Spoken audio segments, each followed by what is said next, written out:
Hello അസ്സാമു അലൈക്കും നമസ്കാരം. ഇന്ന് ഞാനിവിടെ വളരെ സിമ്പിളായിട്ട് ചെയ്തെടുക്കാൻ പറ്റുന്ന നല്ല ടേസ്റ്റിയായ ഒരു ചീസ് കേക്കിൻ്റെ റെസിപ്പി ആയിട്ടാണ് വന്നിട്ടുള്ളത്. Oreo cheese cake. ഇത് ബേക്ക് ചെയ്യാതെയാണ് ഇവിടെ ഉണ്ടാക്കിയെടുക്കുന്നത്. ഫസ്റ്റ് ലെയർ ചെയ്യാൻ വേണ്ടിയിട്ട് ഞാനിവിടെ ഒരു 24 ഓറിയോ കുക്കീസ് എടുത്തിട്ടുണ്ട്. 4 ടേബിൾ സ്പൂൺ ബട്ടർ മെൽറ്റ് ചെയ്ത് വെച്ചിട്ടുണ്ട്. ആദ്യം ഈ ഓറിയോ കുക്കീസ് ഒന്ന് പൊടിച്ചെടുക്കണം. അതിനായിട്ട് ഞാനിതൊരു സിപ്ലോക്ക് ബാഗിൽ ഇട്ട് കൊടുക്കുകയാണ്. എന്നിട്ട് അതിനുള്ള എയർ ഒന്ന് കളഞ്ഞിട്ട് നന്നായിട്ടൊന്ന് പൊടിച്ചെടുക്കാം. ഇതിന് പകരം ഒരു ഫുഡ് പ്രോസസ്സറിൽ ഇട്ടിട്ട് പൊടിച്ചെടുത്താലും മതി. ഇതിനുള്ള ക്രീം ഒന്നും കളയുന്നില്ല, അതേപോലെ തന്നെയാണ് പൊടിച്ചെടുക്കുന്നത്. അതുകൊണ്ട് തന്നെ എക്സ്ട്രാ ഷുഗർ ഒന്നും നമുക്ക് ഈ ബേസ് കോട്ടിങ്ങിന് ആവശ്യമില്ല. ഈ പൊടിച്ചു വെച്ചിട്ടുള്ള ഓരോ ക്രംസ് ഞാനൊരു ബൗളിലേക്ക് മാറ്റാണ്.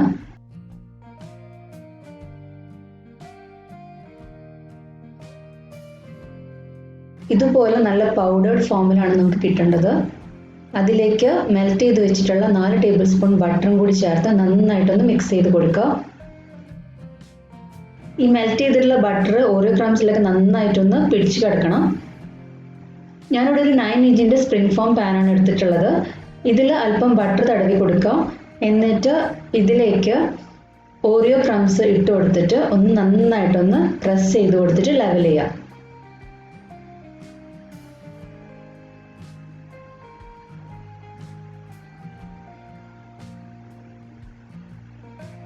ഇതൊരു 10 മിനിറ്റ് ഫ്രിഡ്ജിൽ ഒന്ന് തണുക്കാൻ വേണ്ടിയിട്ട് മാറ്റി വയ്ക്കാം. ആ സമയം കൊണ്ട് നമുക്ക് ഇതിലേക്ക് വേണ്ടിയിട്ടുള്ള ചീസ് കേക്ക് ഫില്ലിംഗ് റെഡിയാക്കാം. അതിന് വേണ്ടിയിട്ട് ഞാനിവിടെ 2 കപ്പ് ഹെവി വിപ്പിംഗ് ക്രീം എടുത്തിട്ടുണ്ട്. 400 ഗ്രാം ക്രീം ചീസ് റൂം ടെമ്പറേച്ചറിൽ വെച്ചത്, 10 ഓറിയോ കുക്കീസ്, പിന്നെ 1 കപ്പ് പഞ്ചസാര. ഞാനിവിടെ ഒരു ബൗളിലേക്ക് 2 കപ്പ് ഹെവി വിപ്പിംഗ് ക്രീം ഒഴിച്ചു കൊടുക്കുകയാണ്. അതിലേക്ക് പഞ്ചസാര പൊടിച്ചത്, ഞാനിവിടെ 1 കപ്പ് പഞ്ചസാര പൊടിച്ചതിൻ്റെ ഒരു പകുതി പോർഷൻ എടുത്ത് ഇതിലേക്ക് ഇട്ട് കൊടുത്തിട്ടുണ്ട്.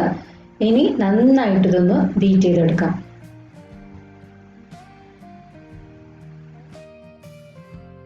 ഇതുപോലെ നല്ല സ്റ്റിഫായി കിട്ടുന്നത് വരെ ബീറ്റ് ചെയ്തെടുക്കണം. ഇനി ഇതിലേക്ക് റൂം ടെമ്പറേച്ചറിൽ വെച്ചിട്ടുള്ള ക്രീം ചീസ് ഇട്ടിട്ട് ലോ സ്പീഡിൽ ജസ്റ്റ് ഒന്ന് മിക്സ് ചെയ്ത് കൊടുക്കാം.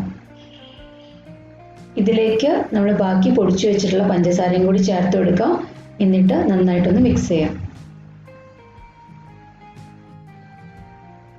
ഇത് ലോ സ്പീഡിൽ ഇട്ടിട്ട് നന്നായിട്ടൊന്ന് മിക്സ് ചെയ്തെടുത്താൽ മതി.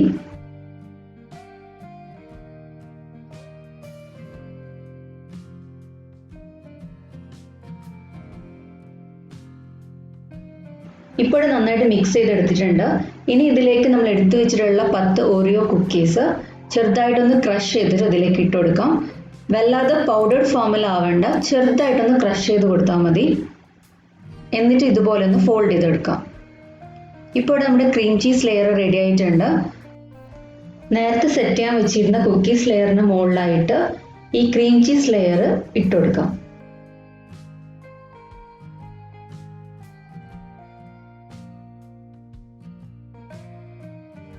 എന്നിട്ട് ഇതിൻ്റെ മുൾഭാഗം ഒന്ന് ലെവൽ ചെയ്ത് കൊടുക്കാം.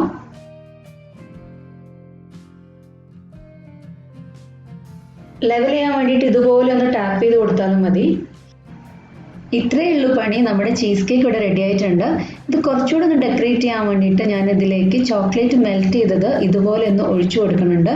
ഞാനിവിടെ കോമ്പൗണ്ട് ചോക്ലേറ്റ് ആണ് എടുത്തിട്ടുള്ളത്. അത് ഡബിൾ ബോയിൽ ചെയ്തിട്ടോ അല്ലെങ്കിൽ ഓവണിൽ വെച്ചിട്ടോ നമുക്ക് മെൽറ്റ് ചെയ്തെടുക്കാം. അതിനുശേഷം ഞാൻ ഇതുപോലെ ഒരു സ്ക്യൂവർ യൂസ് ചെയ്തിട്ട് ജസ്റ്റ് ഒന്ന് വരച്ചു കൊടുക്കുകയാണ്. ഇനി ഇത് സെറ്റ് ചെയ്യാൻ വേണ്ടിയിട്ട് ഫ്രിഡ്ജിലേക്ക് വെക്കാം. ഒരു 4 മണിക്കൂറെങ്കിലും മിനിമം സെറ്റ് ചെയ്യാൻ വേണ്ടിയിട്ട് വെക്കണം. ഇവിടെ ചീസ് കേക്ക് നല്ല സെറ്റായി വന്നിട്ടുണ്ട്. ഇത് എളുപ്പം പാനിൽ നിന്ന് റിമൂവ് ചെയ്യാൻ വേണ്ടിയിട്ട് ഞാൻ ഇതുപോലെ ഒരു കത്തി വെച്ചിട്ട് ചുറ്റും ഒന്ന് ഓടിച്ചു വിടുന്നുണ്ട്. എന്നിട്ട് സ്ലോലി ഒന്ന് റിമൂവ് ചെയ്യാം. വളരെ എളുപ്പത്തിൽ ചെയ്തെടുക്കാൻ പറ്റുന്ന ഒരു ചീസ് കേക്ക് റെസിപ്പിയാണിത്. ഇത് ബേക്ക് ചെയ്യുന്നില്ല, അതുപോലെ ജെലാറ്റിനോ കോഴിമുട്ടയോ ഒന്നും ചേർക്കുന്നില്ല. ഇതുപോലെ ഇതുവരെ ട്രൈ ചെയ്തിട്ടില്ലെങ്കിൽ ട്രൈ ചെയ്ത് നോക്കുക. നിങ്ങൾക്ക് ഇഷ്ടമാണെങ്കിൽ ലൈക്ക് ചെയ്യാനും നിങ്ങളുടെ ഫ്രണ്ട്സും റിലേറ്റീവ്സുമായിട്ട് ഷെയർ ചെയ്യാനും, ഇതുവരെ സബ്സ്ക്രൈബ് ചെയ്തിട്ടില്ലെങ്കിൽ സബ്സ്ക്രൈബ് ചെയ്യാനും മറക്കരുത്. Thanks for watching.